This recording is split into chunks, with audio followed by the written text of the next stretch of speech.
This pattern is a little tricky for white, but white doesn't have a whole lot of choices. White must increase its eye space this way. Otherwise, there's not enough eye space to begin with. So white's first move must be bending here. And very naturally, black will play this block. And now white needs to make a decision. Because black can still cut off white and kill number 1 this way, white will need to address this cutting point. So if white plays here, seems like a nice move, but it will fail.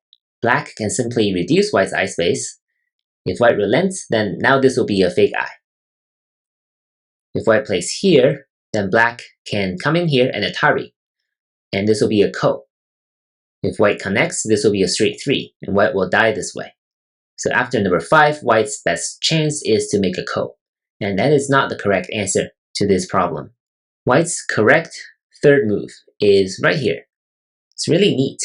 If black comes in now, number 4 will be cut off, and this will be a real eye. Black can still try to reduce white's eye space. White cannot relent, otherwise this will be a fake eye. White must play here, and now this will be a bent 4 shape, which is a living shape. But still gets a little tricky, because black can stand down here. If white is not careful, black can still kill white by number 8. White cannot connect. So white can only capture number 8, and now black can come in. If white plays here, then obviously this will be a fake eye and white will die this way. So white's correct move is to connect here.